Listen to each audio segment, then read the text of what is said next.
Welcome to the Marketing Trench Podcast. Today, we are really excited to have our good friend Josh Lewis. Josh has the fortunate distinction of having to work with Scott.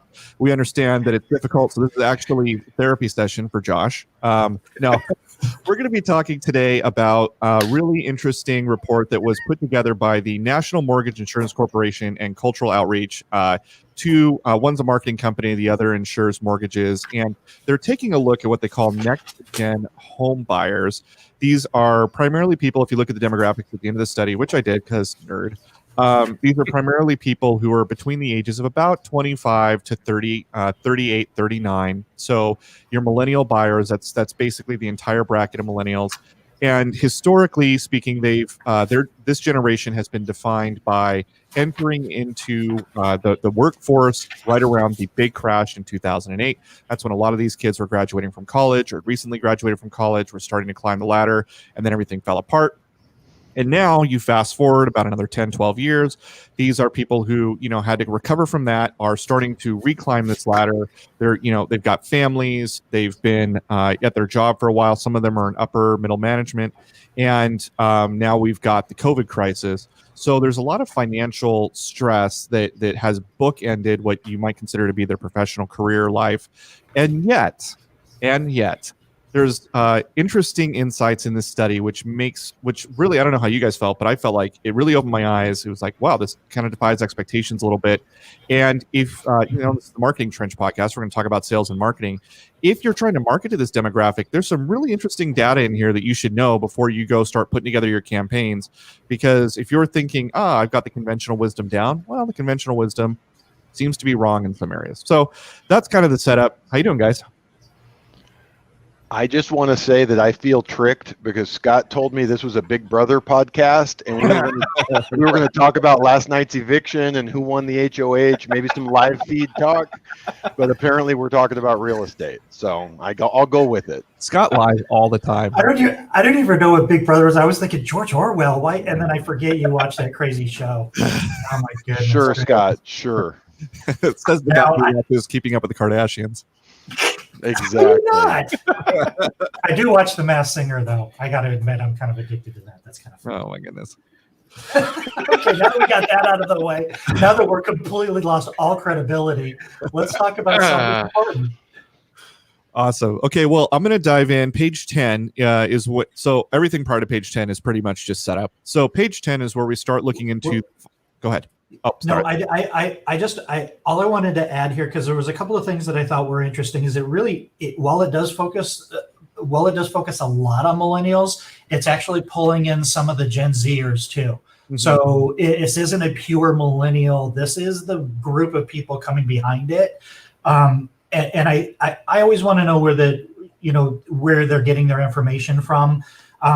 This is 950 buyers between the ages of 22 and 37 that have purchased in the last 3 years or plan to purchase in the future.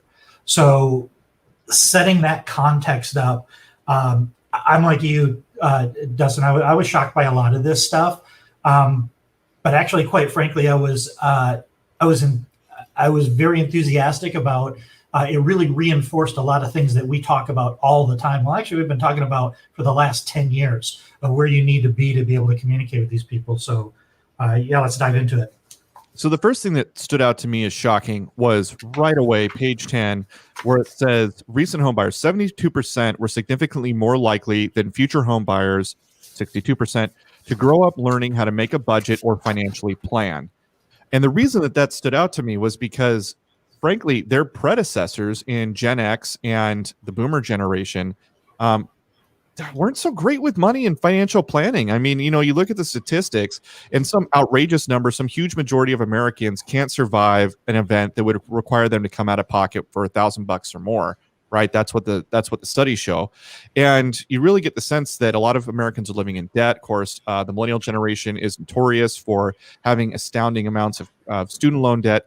And yet there's this sense here that, you know what, they're actually more financially sophisticated than their student loan debt might lead on. Is this something you guys deal with, qualifications on loans all the time? You deal with debt to income ratio. What do you guys think? Does that sound about right?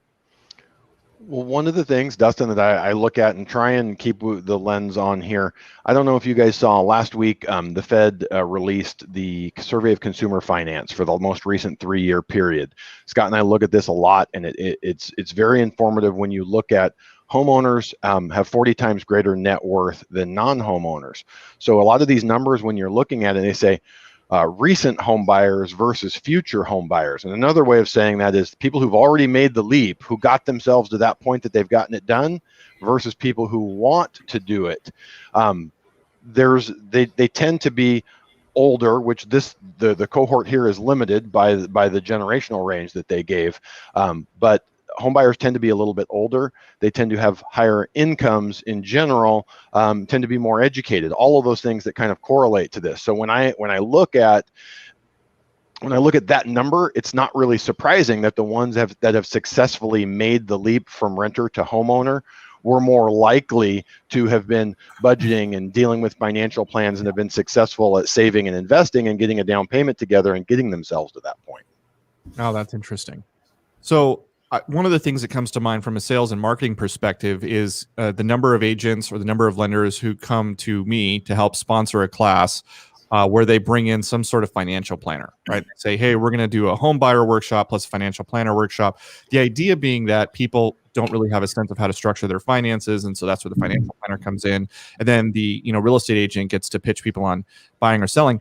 And that might be effective, but I read this and I think, that actually might not be the message, exactly the right message. I don't know what you guys think, but I think a financial planner for your average first-time buyer, and we're talking about next-gen buyers, they're generally not move-up buyers. They're getting into their first home.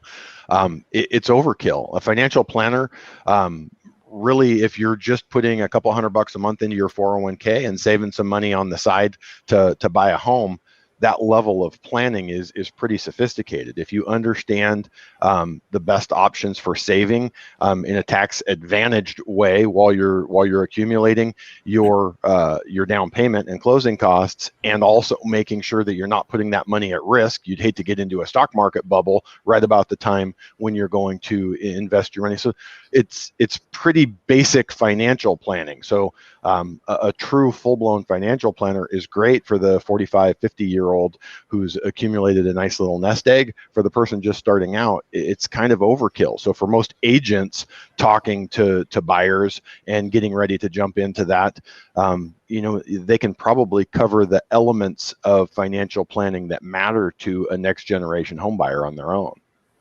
Yeah. Well, and what they're specifically referring to here is budgeting, right? So I guess that definitely doesn't require a financial advisor, and there's tons of tools out there to teach people how to budget, look at the money you've got coming in, decide how much you have to peel off here, and like Josh said, how to manage your money in a tax advantage way. Well, let's talk about, so we are talking about then building wealth. Josh brought this up, and managing your money in a tax advantage way. And the next thing that jumped out to me was financial priorities for next gen homeowners. Number 3 was owning a home.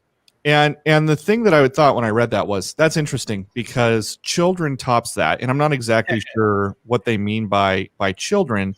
But if one thing you're thinking about, to Josh's point, is building wealth over the course of your life, so that, for example, when you're ready for retirement, and then eventually as you think about end-of-life care, which is hugely expensive, especially in the United States, having that wealth built is one big way that you make sure you alleviate the burden on your children. And so I feel like if children, and if savings also, by the way, are priorities, shouldn't homeownership be up the list further? You would think it's essential to that discussion, but if you look at that list, like 4 and 5 are kind of optional stuff. 1, 2, and 3 for most people are not optional. Scott and I are rare. We don't have kids, and probably not going to. But Ricardo just had a kid. The majority of people, even in this day and age, still have children, and having a home both to put a roof over their head, a home base for them to grow up securely in, and then accumulating savings, whether it's home equity or separate savings. Like when I looked at that chart, like my feeling was it's like the first three are pretty closely intertwined, and then the second two are kind of like, hey, Maslow's hierarchy of needs. When you take care of the important stuff, then you can work on to this self-actualizing travel and wedding stuff. Well, and what's also interesting here, and this might just be a lack of financial education, probably the best savings vehicle you could ever create is owning a home. Yeah, right? Well, that was so. I noted that in the comment here, a high yield savings account. I said, notice nobody considers building equity in their home as a form of savings or building wealth. How much of a return are you getting on that high yield savings account? I think high yield today is 0.7. Hey, this is, but hold on though. This is an important discussion, and there's reasons for this. Savings of NextGen homeowners. How are you saving money? What are they saving for? They're vaguely saving for retirement. That is a long ways away, but they're very smart to start now, because you guys have seen the numbers. Save $100 a month when you're 20 versus saving $1,000 when you're 40. It's smart to start early, and with that long time horizon, you want to be invested in the stock market. What we look at though is you're saving for a down payment. You don't want to be exposed to the ups and downs of the stock market. I mean, if you're thinking, let's say in Orange County, a first-time buyer, $600,000, and split the difference between 3 and 5% down, depending on what program they're, they need $25,000. If in the course of you saving $25,000, you're counting on growth in the stock market to be a significant portion of that, we're probably going about this wrong. So one of the things in here when they're talking about how the differences between men and women, and women are more likely to go to a high yield savings account and men are more likely to invest, there's just more risk. And in a short time horizon, when in a 1, 2, 3, 4 year time period you're trying to save for your down payment, the high yield savings account actually makes sense. What was interesting to me when I looked at this, you hear so much that Roth IRAs and Roth 401ks, the beauty of a Roth, you get taxed on the way in, but you're able to get that money out, including the growth to depending, the growth is taxed, but your principal contribution, you're able to get that out for buying a home. So you look at that and go, it's a great idea, but really the benefit of the Roth is over time, the growth you can eventually pull out without being taxed on it. So I think the Roth IRA and 401k, which the Roth 401k is a little more common now, it gets a little overhyped in the context of buying a home. But kind of circling back to your other point of home being a significant source of savings, once you're in, you're not a home buyer, you're a NextGen home owner. That same survey of consumer finance says that 60% of American homeowners' net worth is in their home. More than 50% of it ends up in their home. So it's important to manage that. We all saw in 2008 how poorly it turned out when people looked at it as a piggy bank and were easily withdrawing money through mortgage equity withdrawals and refinances. But it does end up being the #1 piece of wealth for most homeowners over time. Yeah. Okay, so I want to get into that, but that I have notes on that a little bit later in the report. But that's really interesting. So you think, Josh, just to really quickly recap, so you're looking at this high yield savings account, and you're saying, no, that makes sense for people who are trying to save up and get into a home. I don't want my money at risk in the stock market and lose 10, 15, 20% right when I'm getting close to having my down payment pulled together. Right. No, that makes sense. I didn't really have any notes here on the next page, which talks about how much consumer debt there is. We'll dive into it a little bit more, but up to a quarter of people out there have over $20,000 in consumer debt. Can you guys just briefly talk about the importance or the relationship of debt to the ability to purchase? Yeah, the important part, we talk about numbers and how numbers look. I really don't care about the absolute numbers here of 5,000, 5 to 20,000 or over 20,000, because we're a little jaded. Here in Southern California, again, our entry-level buyers are entering at $500,000 to $700,000 to $800,000. To buy that, you have a household income of $120,000 to $150,000 household income. So for them, $5,000 is nothing. It'd be like, it's almost the equivalent of, call it no debt. 5 to 20,000 would be low debt. At over 20,000, now consider a car loan is going to be included in there. You can't hardly find a new car listed for under $30,000. So a decent sized car loan for a younger person who is likely to have just entered the workforce, bought a car, they're going to end up in that top tier. So for us, I want to look at it and consider, is the debt load and the debt service, the monthly payments on that, in line with what their actual income is? Because if it is, it's not so much of a problem. A common loan for a first-time buyer is an FHA loan, and that allows up to a 47% housing to income ratio and up to a 57% total debt to income ratio. So that leaves you 10. And we're talking about the absolute max. But as long as debt service on the whatever amount of debt load they have is at 10% or less of gross income, that's what I like to see. So if we can keep it in that 5% range, then that's someone that's kind of doing well. Yeah, that's really interesting. And I'm looking here at the credit card debt specifically, which is on the next screen. I had a prompt here. Does it hurt your home buying prospect to have credit card debt? And to your point, it's like, well, how much money are you making, especially in a place like California? I mean, generally speaking, there's just not a good reason to have credit card debt, right? I mean, if you can pay that off, you want to, just because of the amount of interest you're spending on that debt. So what I always find interesting is if we have a borrower with one credit card and it seems to be a high amount, $6,000, $8,000, $10,000, and there's no other cards, I always like to ask them, how do you use this card? What's the plan for this? And a lot, when I say a lot, maybe 1 out of 3, they go, oh, everything goes on that. I pay it off every month. Okay. And for those people, it makes all the sense in the world. It looks bad at loan application time because that can be a big payment.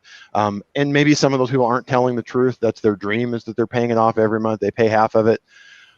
The ones that I worry about are the people that have 4, 5, 6 cards with $3,000 or $4,000 on each one. And some of them will still tell you the story of, oh, well, that's at a zero balance or zero interest rate till then, and I have this. And it's like, what amount of psychic energy and mental RAM are you allocating to managing when you have to have this paid off and what money is over there? Maybe I'm just simple, like whatever I'm going to put, I have one credit card, and it just, if it goes on there, great. And then I see it and I go, what's my plan for paying it off? These people that have these elaborate plans, I'm just like, it's a hobby. And some of them it is. So if that's what it is, that's great. But for most people, they just have way, way, way too much of their credit card debt. And the other one that blows my mind, that we'll see probably about 5-10% of our clients, even ones that are in a good financial position, they'll have 25 credit cards, and they'll have like $100 or $200 on each one. They'll have every store card on the planet, and they'll tell you, well, I get bonuses or I get this. And again, I just go back to, how much time do you have in your life? Think of paying your bills every month. If you have 20 credit cards that have a $20 monthly payment. So that's a little digression away from home buying, but all of that, it's just a picture, and you start seeing different like archetypes of consumers and how they use credit, and it's really no different homeowner or a next gen homeowner or last gen homeowner. They're all kind of all over the spectrum of how they use credit. Yeah, it's like Scott and his Forever 21 credit card that he puts everything on. Maxes it, and then asks for a new increase to the limit. Why I showed up today. Awesome. If you didn't show up, I wouldn't have a piñata. That's awesome. Okay, so hurdles to home ownership. This one didn't surprise me at all. The biggest one, we hear about it all the time, down payment. Totally get it, especially in Southern California, where, like you just mentioned, Josh, you're talking $25,000, and that gets you 3 to 5% down, right? That's not. Yeah.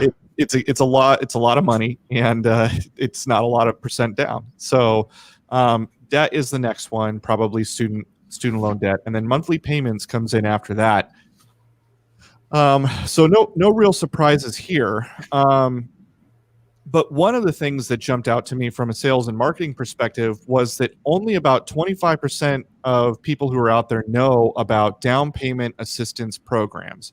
In your guys' opinion, in a place like California, are there really any meaningful down payment assistance programs that people don't know about, or that you guys have seen used often and you would call our attention to?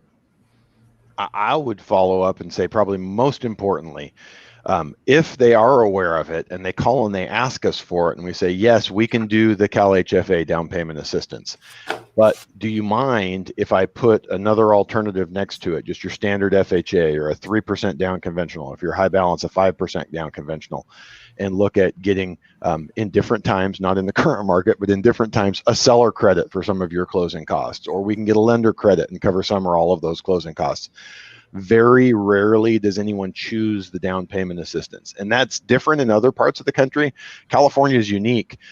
Back in 2011, I believe it was, when Governor Moonbeam balanced the budget, one of the things that he did was shut down all of the city housing authorities and took all of their budgets back to the state level, and it just put a bunch of extra money in the state's hands, but it eliminated all of these local city programs, which some of them were good, some of them were terrible, but there were a lot of them. Scott started blogging about them back in 2007. We still get a significant traffic from these programs that no longer exist. For the most part, all we have in California is Cal HFA, which is your standard first mortgage with a second and a third, sometimes a third, that either they're silent, they don't require payments, but they do, one does accrue interest and the other one doesn't. When someone sees what that looks like and how it limits their options and abilities to refinance going forward, most people, if at all possible, will choose a non-down payment assistance option. Now, we go to other parts of the country, they have more and better options down payment assistance wise, and they can make sense. Yeah, this is going back to a sales and marketing angle on this. There's also quite a few reports out there. There continues to be reports. It still blows my mind of the percentage of people that believe that you need 20% down payment to even buy a house. So when you see here that most people think that down payment is going to be the biggest problem or the biggest hurdle, I think it's as professionals, it's our responsibility to go out there. Josh is 1,000% right. A lot of people want the free money, but as soon as they see the strings that are attached, and there are always strings attached, there's always a catch. It's either a silent second that you have to pay back. I had a conversation with somebody yesterday inquiring about a grant that's available in California. And she said, I can get up to 5% for down payment or closing costs. Okay, well, you have to take an interest rate over 4%, and you have to keep that loan for 3 years in order to have it forgiven as a grant. So let's do some math. Let's figure out if that's really what you need to do. And then, because Josh is right, buyer assistance is not necessarily a down payment assistance program. It could be you can get money from the seller.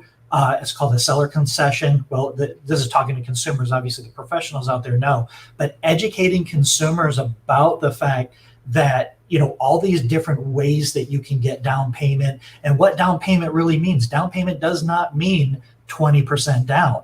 Like Josh mentioned, you can get a conventional loan for as low as 3% down, FHA 3.5, traditional conventional at 5. If you get 20, that's pretty good, but you don't need that to buy a home.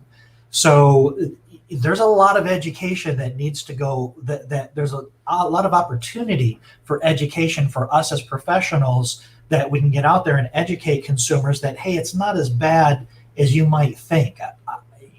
We have this conversation about student loans all the time and I think that comes up on a previous page, but a lot of people look at their student loan payments and they're like, oh man, I have this huge student loan payment. I'm never going to be able to afford a house, but they don't know that there's things that they can do with their student loan so that they can afford a house. So such as going into a different payment plan.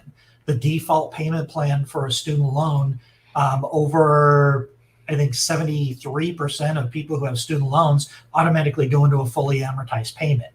And they look at that fully amortized payment and they're like, there's no way I could ever qualify for a home. Well, maybe look at an income-based payment so that you can buy your home and then pay extra on your student loan when you get in there, just to get in there. There are options. And then we as professionals need to understand those opportunities.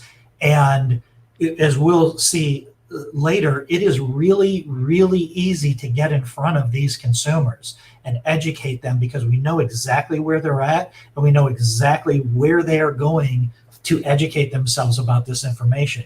So the question just becomes, are you going to be the one that's in that communication channel? So let's keep going. So along those lines of bringing that kind of knowledge to the table, one of the things that stood out to me here was 40% say qualifying for a mortgage is one of their biggest fears related to home buying. And then the chart right underneath, how confident are you in your understanding of these concepts? Mortgage, 61% confident. Home insurance, 52%. Goes all the way down to title insurance at 15%. Hi, Ricardo.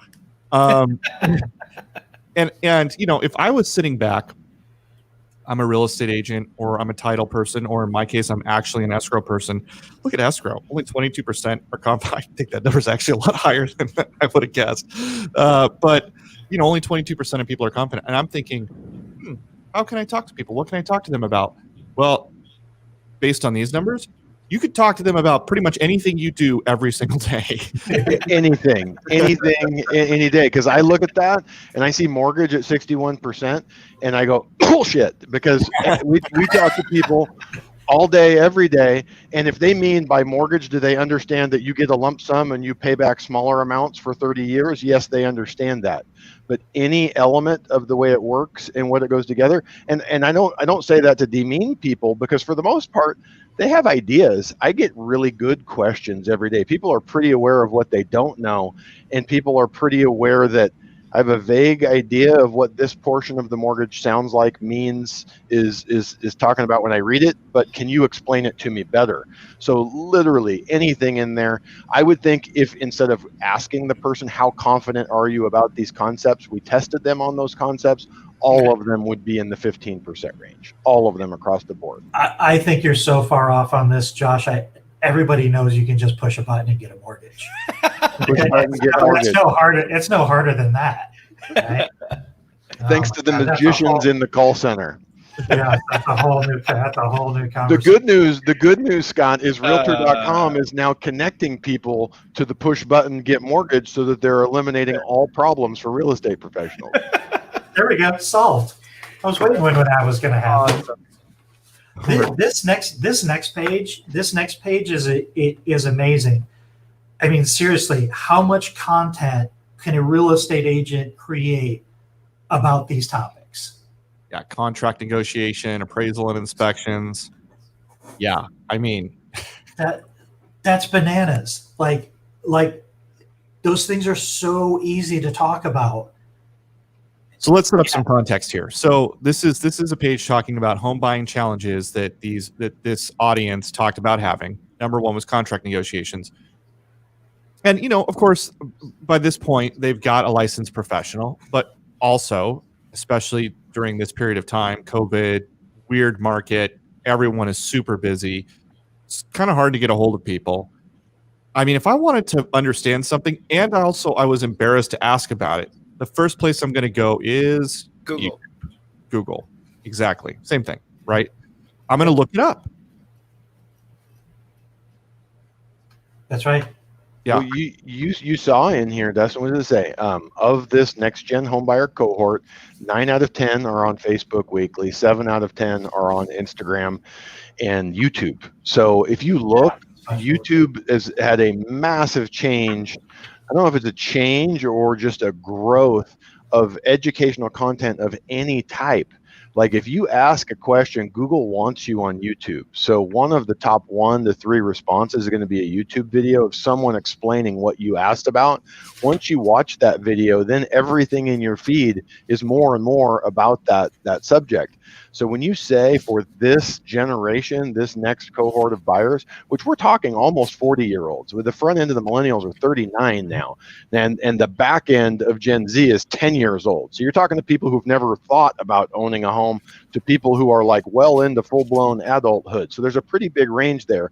But what they all share is they grew up in a world where there was an internet that was a big part of their lives, and growing daily. So Scott and I were talking at lunch. You used to 10 years ago, you would come across a realtor or a mortgage person that was a little older, and they would proudly tell you, "Oh, I'm not good with tech. Oh, I'm not on the internet. I don't do that." You're like, well, good luck with that, because it's not a thing. It's not a tool anymore. For this cohort, it's life. You have to be there. Yeah. So go back to the influence page, because there's some super valuable information that ties into what Josh just said. Because I remember having this conversation. It was always around this. You've got to be online. You've got to you've got to be out there, and everybody's like, well, most people get influence for their lender, their real estate agent, from friends and family. Right. Well, this report is saying something completely different, at least for this generation. Right. And this is a significant shift. On the top of this page, it says that 97.5% of future buyers said they'll turn to online resources to learn about the process. And compared to 92% that relied on realtors, 81% said friends and family, 79% turning to a financial advisor. And then also on this page, it says only 6% of recent buyers said school was an influence on this process. They don't teach this stuff in any sort of public education setting. So this is again, I feel like I'm beating a dead horse here. I feel like a skipped record. But 97.5% of future home buyers want to go online to do research, to learn about these things that are itemized in this report that tells you exactly what to talk about. I just hope people are picking up what we're putting down here, because you guys may not believe this. This baby face right here has been doing this for 25 years. And in 1995, 96, 97, 98, my realtors, if they said, "Hey, call Josh, get your loan from him," unless I totally dropped the ball, there was a 85, 90% chance that person was going to get their financing from me. Right now, I would say a third of the time, the buyer doesn't even want that input from the realtor. So maybe 60, 65% of the time do they ask. Either they found the realtor after they found their loan, they think they pushed button, got mortgage, they found someone else online, a rate table, whatever. So from our perspective, and it's no different from the realtor side, a lot of times the tools of Zillow, Redfin, the things that the buyers have, they feel like they're ahead of the game, and then they're picking a professional later. If you don't jump into this conversation of bringing value to them ahead of time, you're late to the party, because none of us are able to refer out business the way we used to because of mass marketing, and primarily through the internet that's personalized in people's feeds and talking to them. So if you're not there, if you're not doing Facebook and Instagram advertising, someone else is. And it's either someone local that gets it and knows how to do it, or it's someone from a long ways away that's just mass marketing everything. So it's not, this piece of educating is not an option. You look at who's getting business and who's doing business. One of Scott and I's mentors in a coaching program we're in, he's really big on 80-20. And about 3-4 years ago, he said 80-20 is yesterday's news. It's now 80-20 of the 80-20. So it's like 96-4. And we're seeing this. Look around in your market, in real estate or mortgage. Is there 1 or 2 or 3 players that are twice the size of anyone in your market 5-7 years ago? There probably is. Yeah, they've put a team together and they may not be making twice the profits, but it's all under one silo and they're generating that business. So the option is either keep fighting over little scraps or become one of those people that's out front, educating this next generation of buyers and commanding that chunk of the market for yourself. Yeah, and to that point, I think about what Scott often refers to as trust assets. We've talked about this on multiple episodes of our podcast. People are looking for reliable, credible, and informative real estate professionals. And, like you said, Josh, if you are trying to come into the conversation, when people actually start their search, you're probably coming a little bit too late. Like, they're getting hit already with marketing from beforehand. I think of that famous case where Target got in a bunch of trouble because they were able to compile data on their consumers so well that they actually knew when women were pregnant before women were telling anyone in their life that they were pregnant. Yeah. And they would start mailing baby-related content to these homes, and sometimes these, teenage girls would start getting this stuff, and their parents would be like, "Why is Target sending you diapers?" And well, because Target knew, and mom and dad didn't, right? And the same is true. That data is out there, and you guys do this all the time, right? You've got someone that you work closely with who knows how to create lookalike audiences, who knows how to identify what pages people are going to on Facebook, what pages people are going to on the internet, put these pixels on them to chase them around the internet to identify certain patterns of existing in the world that then say, you know what, this person's probably in the early stages of thought about getting a loan, and then boom, they're getting hit with some sort of marketing. And if you're not the person delivering reliable, credible, and informative information when they're looking for it online, somebody else is. It's not like people aren't going to find it. It's just they're not going to find you. Well, and I would also argue that consumers know if they're getting a broad, like a search result for somebody that is just dumping a ton of money, that like a Zillow pops up. If you're on there creating content that's local about your area, about your local town, most consumers are saying, how do I buy a home in this town? The only reason these other websites show up is because there's nobody who lives in that town, that works in that town, that's creating content around that town. Right. And you're going to always stand out, and you're going to always show up. Online consumers aren't stupid. We're not being tricked by stuff. We tend to, I think we tend to opt for convenience sometimes above quality, but if it's important enough, you're looking for that quality. You're looking for that individual person that's reporting from the ground on what this community is like. And the consumer's going to choose that before they're going to choose one of these big box mass multi-billion-dollar advertisers that are just paying for slots and search results. So don't think that you can't compete, because you 100% can compete. And like what Josh just said, with the 80-20 and the 97, how the competition, the people that are blowing people away probably have a really good online presence.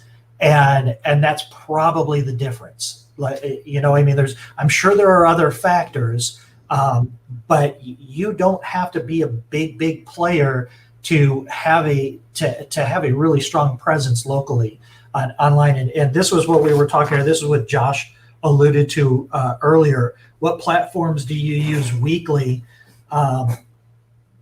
Yeah, I think that Facebook should be all the way to the end. I think you're cheating by saying only 99% of people. I think probably 100% of people are on Facebook weekly. You're showing your age, Scott. We're talking about NextGen homebuyers. They never go on Facebook. So YouTube and Instagram for this cohort, YouTube and Instagram are off the charts, and Facebook, if anything, is probably overrated. Yeah. I was surprised. Josh, I was surprised to see that as well, because I talk to kids who are graduating from college. I do some mentoring for my alma mater. And I ask them, hey, are you on Facebook? No. Well, I have a Facebook account, but I maybe check it once a week. I use Instagram all the time, or I use, God forbid, TikTok. The Chinese.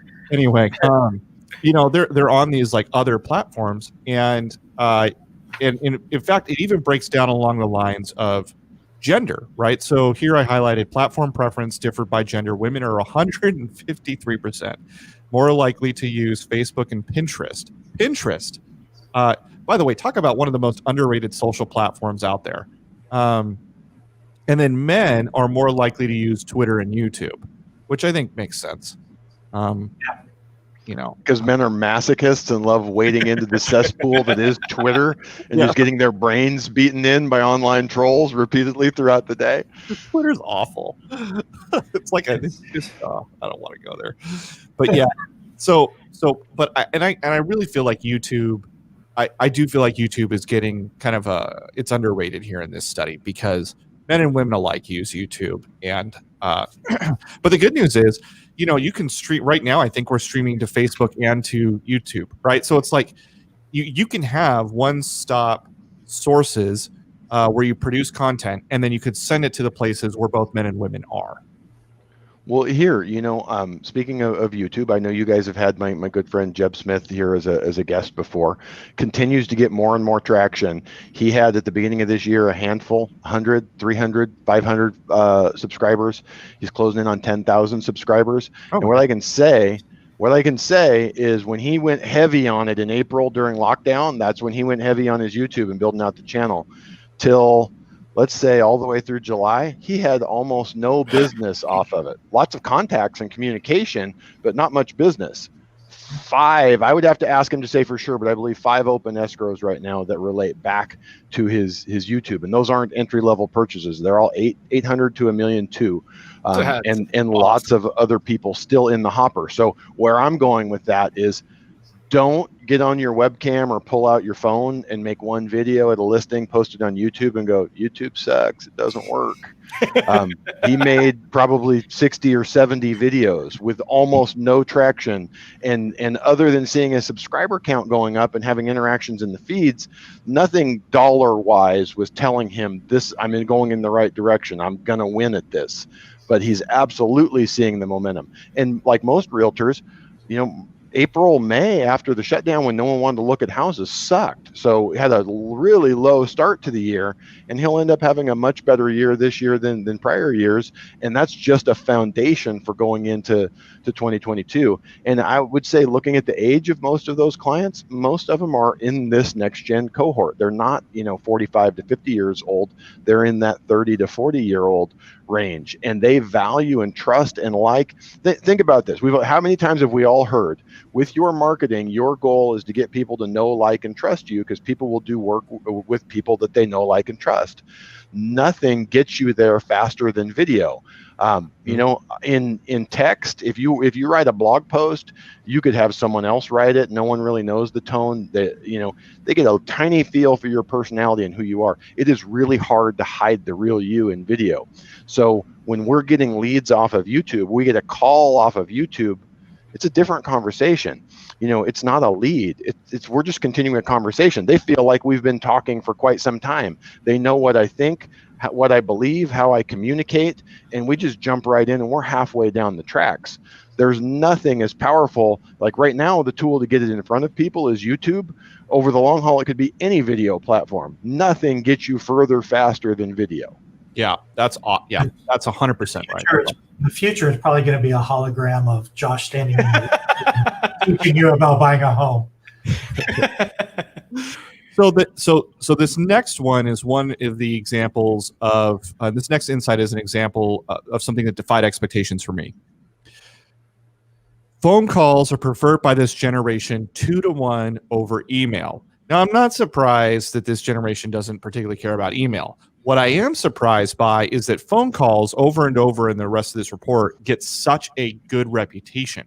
And, look, I don't know how you guys have things on your phones, but on my phone, any phone number that isn't in my contacts book automatically gets silenced and sent right to voicemail. And if you need to talk to me, you'll leave a voicemail or you'll shoot me a text. And then at that point, I might add you to my contact, or I just keep Ricardo going automatically to voicemail. But I think people don't like cold call, and nobody likes to cold call. I've never met anyone that enjoys cold calling, really. But people do enjoy getting that phone call from a permission marketing perspective, like what we talked about. And this is maybe just a plug for Verse, right? Because that's exactly what Verse, they say, hey, do you want a phone call or a text? And it's like, hey, I want a call, right? Yeah, I'm also wondering, there's an interesting differentiation also here between men and women. And it's saying that men prefer phone calls and women prefer texts, which is interesting. But also, I wonder if your call to action, starts being, hey, give me a call. Let's have a chat about what your questions are, and maybe that resonates with people. But I think it's interesting, and I kind of always suspected this, that when everything kind of went online, I knew that it was going to come full circle, and people are going to not want to have long distance relationships. They're going to want to have some sort of, face to face, not anonymous sort of contact. They're actually going to desire that more because it seems to be more rare.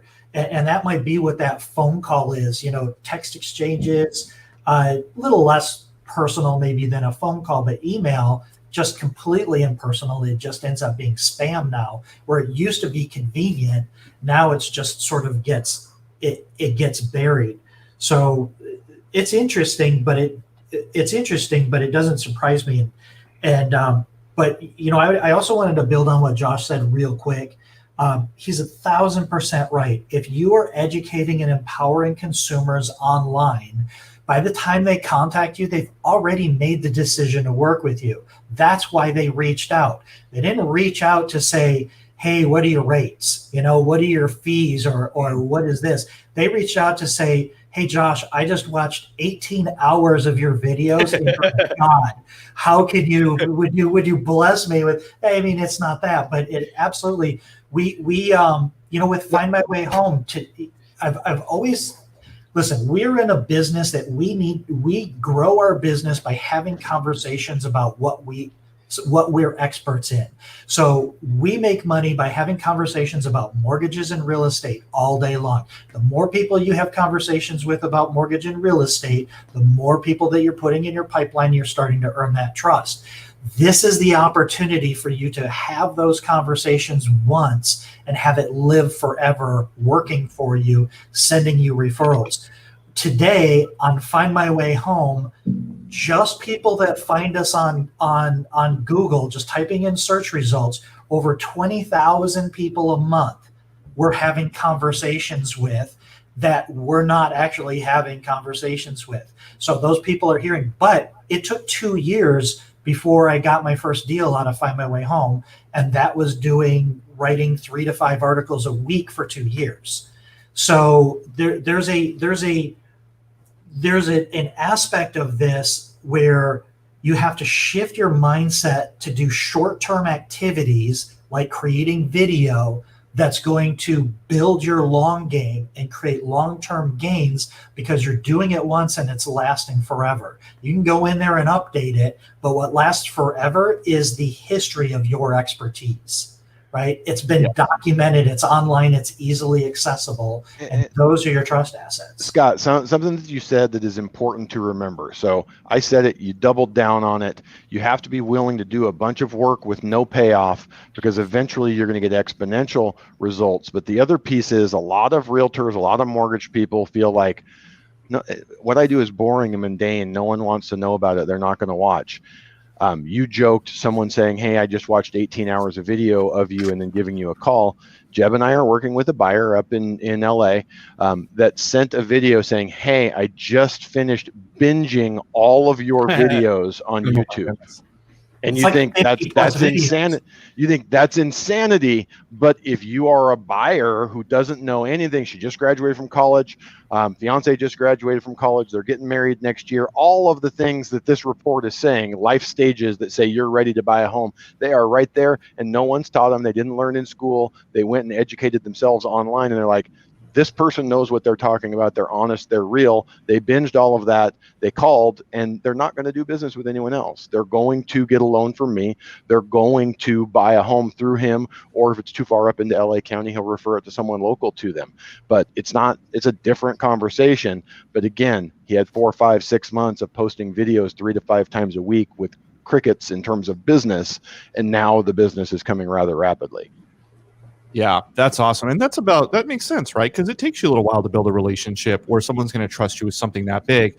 And if, you think about the average consumer journey, someone starts thinking about buying a home, YouTube is a great place to go to do that kind of lightweight research, and then maybe even go to sort of a next level, right? Because buying a home isn't like getting in the car and going to Taco Bell and getting a burrito at the drive-thru, right? Like, not an impulse buy. It's not an impulse buy. It's a multi-phase experience. It's and so that initial phase can begin with the lightweight work on YouTube, and it can get you that next phase and maybe even 2 phases up, depending on how deep into YouTube you go. By the point you are talking to somebody like you guys, Josh and Scott, I mean, yeah, you've already invested a lot, you've already learned a lot, and you know that time has passed. That 6 months of going through those initial phases. And even, we're talking about the broadcast media in terms of using YouTube and those types of tools where you put it on Instagram or you put it on LinkedIn. One of the things that we did, Scott and I sat in here on a weekend and we went through the 20 points of conversation through a transaction that we need to have with a borrower that generally requires me picking up the phone and going, hey, we just got your appraisal, the value came in, this is what it means. And that's a 5-10 minute conversation. A lot of people don't have the time, or we just end up leaving a message, leave the same message over and over. We sat here, took about 3 hours, recorded out all those videos, and our CRM at the appropriate point, once my processor checks the appraisals in, that video goes out. It's a 3-minute video of me explaining what that means that the appraisal's in and what comes next.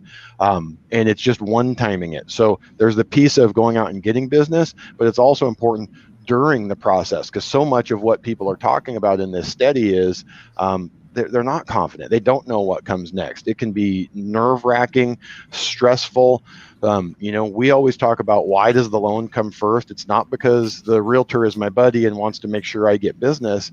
It's because they don't want you stressed all the way through the process. They don't want last-minute problems. So when we start here and get you on solid footing with the loan, that eliminates that amount of stress. Now imagine if we and the realtor at every important milestone in the process is giving you a 2-minute video explaining what goes on. It's going to be a third of the amount of stress that they're going to be. It's the biggest purchase anyone's going to make and the largest debt they're ever going to take on. We cannot eliminate all of the stress from it, but you can go a long ways towards ratcheting it way down and keeping people in the loop. And without you having to make 50 phone calls a day, having your clients feeling like, hey, they understand where we're at and what we're thinking and what we want to know. Yeah, that's and I just can't stress enough that your competition isn't doing this. Yeah. They just aren't. They just aren't. The likelihood of you having a power player in your local area that's doing all of this stuff is almost not. The opportunities here are just wide open. Yeah. And this stuff is not expensive. It's not cheap. It's not expensive. It's, if you are a professional selling real estate or doing mortgages, you can get people to do it. Scott found a video person. Like we've built a little studio here at not a tremendous cost. Probably, Scott, would you say we're less than $1,500 into the studio here in the office? Oh, definitely. And that's just because we didn't know what we were doing. Yeah. So for $1,500, you can have a sweet setup. But also, we have a girl that has a filmmaking degree. She knows cameras and video and lighting and story 1,000 times better than I do, better than Scott does. And when we go, hey, we need to record 20 videos, say, she's just, cool, when do I show up? And she sits there and says, well, move here, we'll turn that light, well, don't say it that way, or you said this, I've never bought a house, but that didn't make any sense to me. Is that the best way to say it? So if you're not good on video or talking into the void, get someone like that. Again, she's not cheap, but she's not expensive, not at all. She's definitely not expensive, and I hope she's not listening, because I think she doesn't charge enough for what she does. But I mean, she was a student. She's in her 20s. She got out of film school, and the first job she could get is filming depositions for an insurance company. Super exciting stuff. So Scott and I actually look interesting in comparison to that. Exactly. And that was exactly my point. Like, this stuff is interesting to her. Like, she wants to buy a home someday. She wants to have a family. So now think of you're a professional, you're a realtor out there. You find a kid like this that has this skill set that you don't have. It might be a future employee. You don't know, but she's just as engaged in this content as we are. And then we don't have to know. All we have to do is we have to bring our 25, between the two of us, almost 50 years of experience in the mortgage industry, and we just have to tell stories. And Scott, the important piece about that, what I would tell anyone, look, I can't go back in time. I can't become 25 or 30 years old and relate on that level with those people. But what I can do is surround myself with employees, contractors, team members that are of that generation and trust and value their feedback, so that we're going, hey, Here's what 45-year-old guy thinks. What do you think? How does this feel? And they go, well, you kind of got it, but maybe try this angle. You have to surround yourself. You have to be with the people that you're going to be serving. Otherwise, you're just going to go right over their heads, under their heads, around them. You have to speak their language. You have to be where they are. Well, along the lines of speaking the language and being where they are, this next slide about the gender gap was really interesting because what it gives us is an insight into what things different people care about and think about. So, for example, women approach the home buying process more carefully and cautiously with a cost-saving mindset. So if you're creating content and you want to talk to women, then you want to speak to that. And they're looking primarily for a trusted advisor, women are, versus men tend, according to this study, have more of an investment mindset. Men are 3 times more likely to utilize a home as an income property, for example. So if you want to talk to men, you got to talk in the language of investing. And I'm gonna scroll because we're coming up on time here. One thing I wanted to jump on and get your guys' take on: percent contributing above $500 a month to savings. So there's a point in your life where putting a bunch of money into savings makes sense, right? And that we discussed it earlier. It could be when you're saving up, for example, for a home. But I did the math on this, okay? People putting money into retirement investing, of course, that's smart. People putting money into non-retirement investing, that might be smart.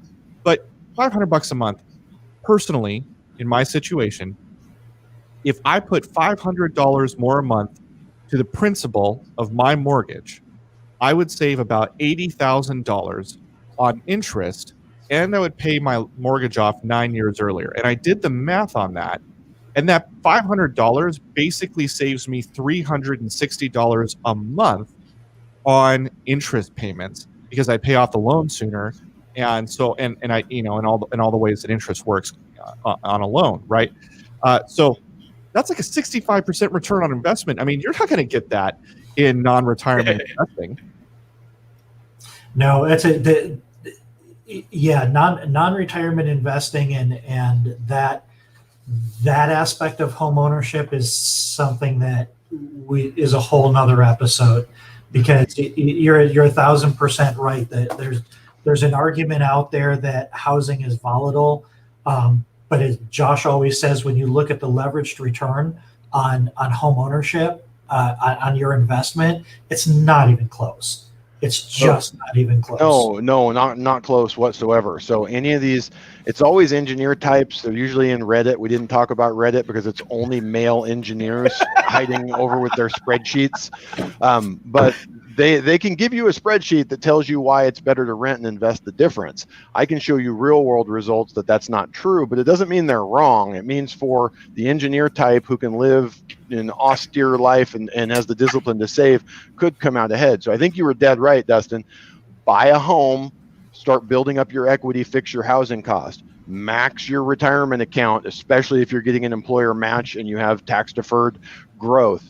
Then when we get down to the non-retirement investing, now we can have a debate whether you're better off paying it down or investing in other places. But that's your hierarchy. Get a house, because there's a chunk of that is fixed. It's a fixed savings account and it grows every month. We looked at the numbers on an example here this week. You buy a $500,000 house with 5% down, a little over $500 a month goes into your home equity. That's your principal portion of your payment every month.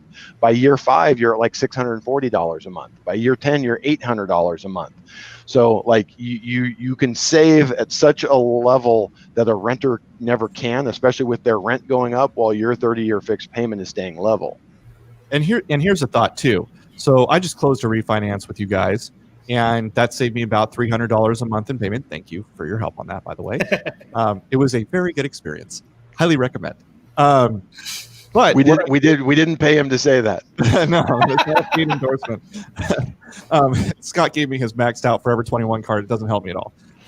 But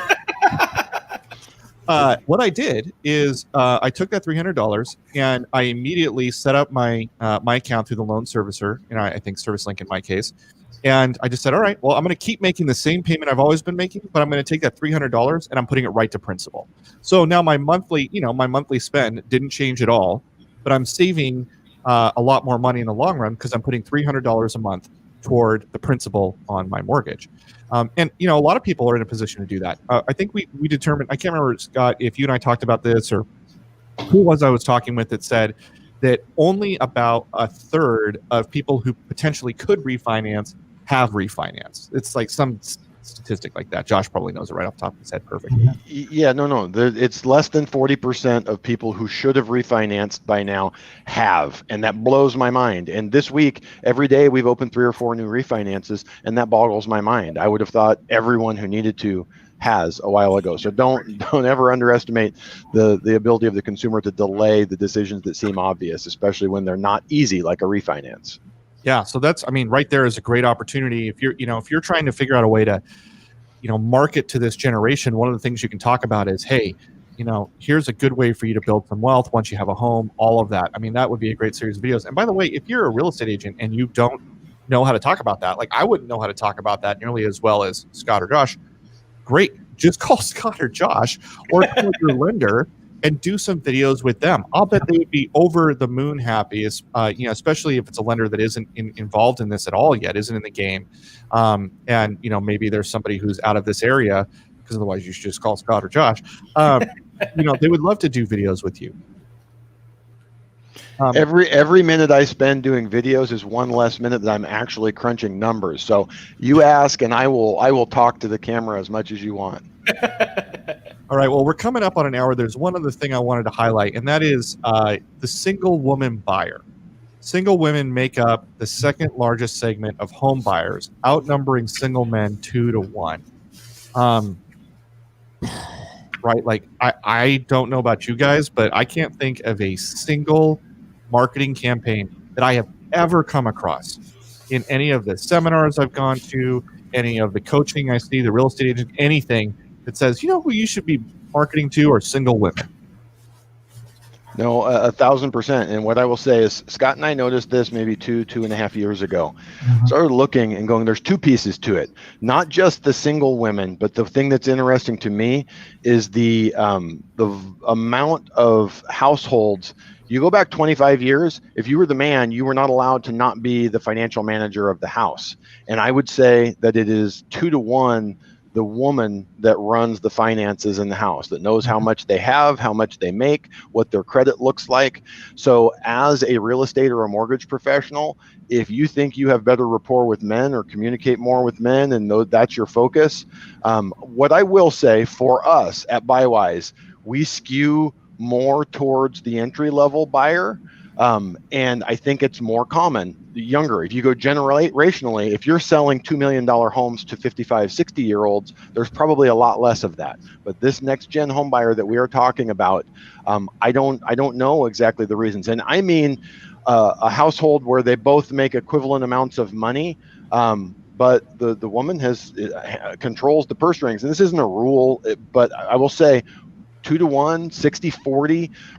The women generally, whether they're single and running their own household or they're married and running that household, it's more common. So if you're not talking to them and understanding them and their needs and going through this next gen homebuyer survey, you pointed out 3 or 4 different things that are very different about women and men and the way they look and approach things.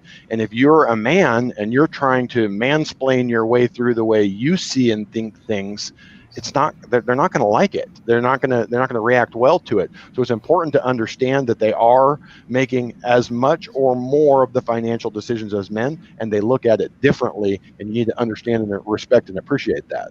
Yeah, that's a really great insight. Do you guys, I'm running up on time, so I need to wrap this up, but is there two things. One, I'm inclined to say we're going to leave a bit of a cliffhanger here. This report dives into how COVID-19 has changed the game for the home buyers, and this is one of the areas where I was surprised. It hasn't a whole lot in a lot of ways, but you should check it out. They break that down. Do you guys want to add anything else before we wrap it up? We covered a lot of ground. I don't necessarily, just we covered so much, and really Just know who you're selling to. Again, if you're selling multi-million-dollar homes to 55, 60-year-olds, this not relevant to you. For most of us, we have to understand this and understand where these folks are coming from. It's not like they're aliens. They're not different than older generations, but they're slightly different. And you have to understand and respect that, or you're going to turn them off. Yeah, the only thing I would add is there's so many valuable insights here, and as professionals, we literally have these conversations every single day. Do not be afraid to get that content online. You've got to learn to publish.